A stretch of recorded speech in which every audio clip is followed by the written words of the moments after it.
Octubre 1. La primavera llegó, cargada de neblinas, como una espesa y pesada nube de niebla que aplasta toda voluntad de salir. Aún así, me sumergí en las calles de Montserrat, buscando no sé qué mito que pudiera rescatarme de tanta vacuidad. Agota ver este terreno de actos cotidianos, esta estepa de ideas, ni una espiga naciente de algún legítimo pensamiento, de un recién nacido verbo que aún no se haya conjugado. Todo se resume a un ir y venir por la casa, como un preso en su celda escapando de la quietud, porque los zumbidos son más notorios cuando uno se está quieto. No ocurría esto hace pocos años. Curiosamente, el aumento de este infierno sonoro coincidió con la fecha de tu muerte. Madre. Aquel irreal día en que tu voz eterna se apagó en una sala de terapia intensiva, en plena pandemia. Pero, ¿cómo pueda callar la voz eterna en una sala de terapia intensiva? Algo no funciona bien entre nuestra retórica mística y la existencia en sí. Algo desafina espantosamente. Rompe la cuerda que une el orden de la coherencia de la vida con su sentido más elemental. Y dijiste, antes de que las sombras te envolvieran, o la luz, quién sabe, dijiste que querías ser libre. Sí, esas palabras tan inmensas, ese deseo, tal vez el mayor que he sentido, que ella y yo hemos tenido. La libertad que conlleva la responsabilidad de los actos, diría el filósofo, tal vez. Pero no es esta la que vos buscabas, madre. No se trataba de una libertad retórica, sino una libertad poética, soñada a lo largo de tantas trampas que la vida nos tiende, de tantas celdas en las que permanecemos sin saber, como los hombres de la caverna platónica. Somos sombras. La verdadera luz no es la que refleja los espejismos de las creencias, sino una pasión danzando alrededor del fuego. Un ave fénix en el momento en que se levanta de sus cenizas y retoma vuelo hacia las alturas. Querías ser libre en la última hora. Ah, madre, siempre lo quisiste. Buscaste la libertad de niña, deslizándote con tus alas de hielo por el río congelado. Soñaste con la magia, escondiéndote entre las matas de un bosquecito aledaño a tu casa de Budapest. Y cuando supiste que eras asediada, tu familia hizo girar el globo terráqueo, y allí donde se detuviera el dedo índice de tu abuelo, allí habrían de ir para recuperar la libertad en emigrante peregrinaje, para no ser presas del terrible destino que la pronta anexión les anunciaba. Y conociste el exilio, ese desierto de nombres impronunciables, esos espacios confusos que nunca acaban de aprenderse, enmarañada geografía de la tierra siempre ajena. Pues nunca acabamos de fijar aquellos sitios que no sentimos nuestros, cuya lógica está puesta en un idioma de códigos inabordables para lo familiar, que ha quedado a 15.000 kilómetros de nuestra patria esencial. pues hay una patria esencial, y aunque hayamos nacido en otro sitio y no en ella, jamás podremos acostumbrarnos a las reglas del corral, hostiles códigos de aquellos cuya naturaleza consideran la única existente y por lo tanto admisible.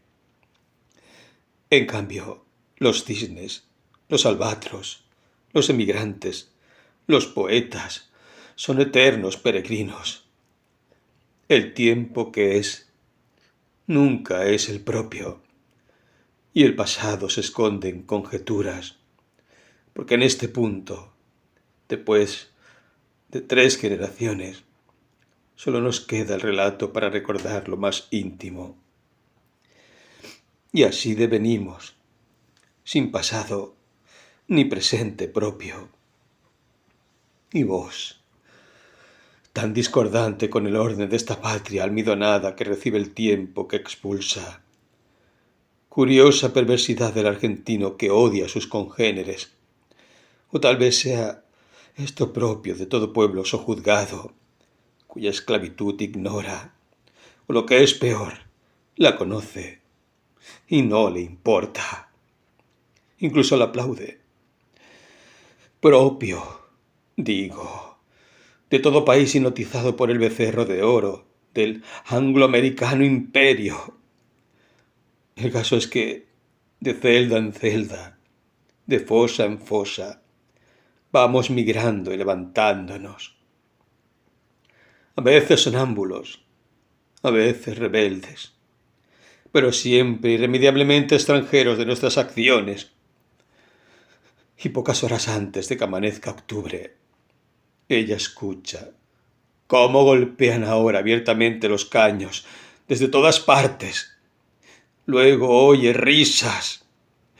Sabe que hay raras conexiones. Se siente observada. Nunca tan ajena ni tan paria como aquel que debe huir una y otra vez de su propia casa para encontrar en algún barcito de por ahí un poco de cordialidad, una mirada simple, franca, el bullicio común de los cafés de barrio. Y ahora ha tomado la decisión de huir hacia alguno de esos sitios que, aunque en ocasiones atestados de gente, resultan más íntimos que su casa ya completamente tomada. Es indispensable para poder concentrarse su pensamiento y hacer lo único que le arraiga sus raíces tan lejanas ya.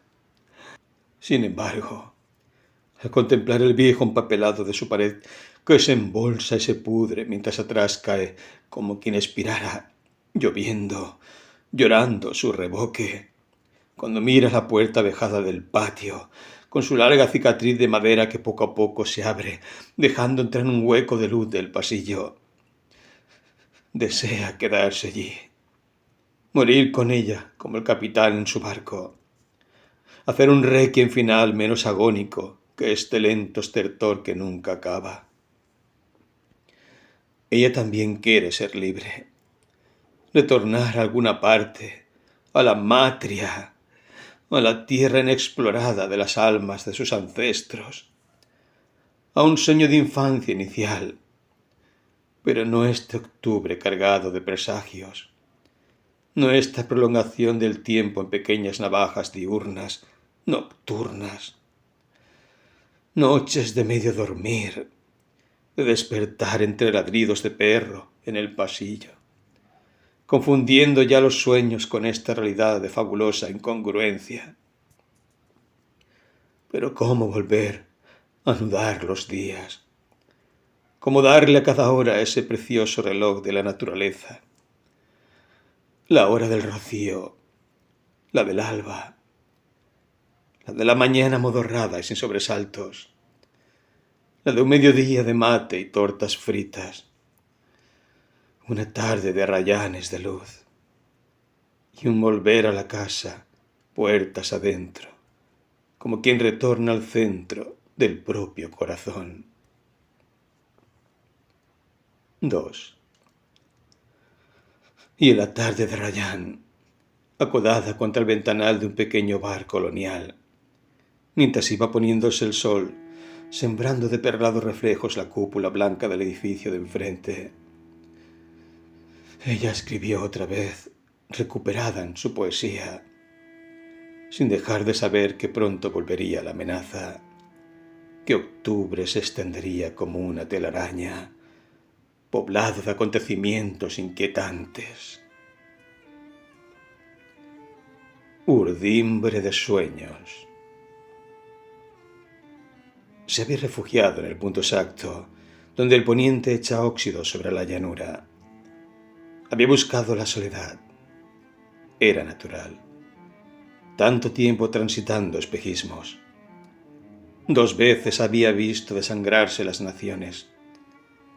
La aterrorizaba el olor de los crematorios, las cenizas que habían cubierto Berlín. Tal vez habría muerto o no. Otro espejismo cruzó como un relámpago.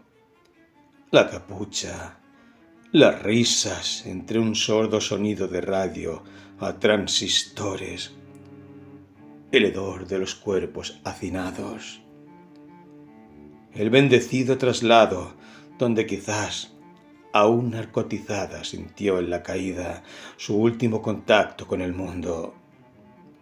Si hubiera sido aire, si hubiera sido invisible. Tal vez fue por eso que decidió refugiarse con su urdimbre de sueños en un territorio lejanísimo, donde la historia ya no podría tocarla. Un pájaro azul se le escapó de las manos y sintió que el firmamento se elevaba. Entonces comprendió que no estaba allí por casualidad. Debía dar testimonio del silencio de los tiempos. Ella era la palabra.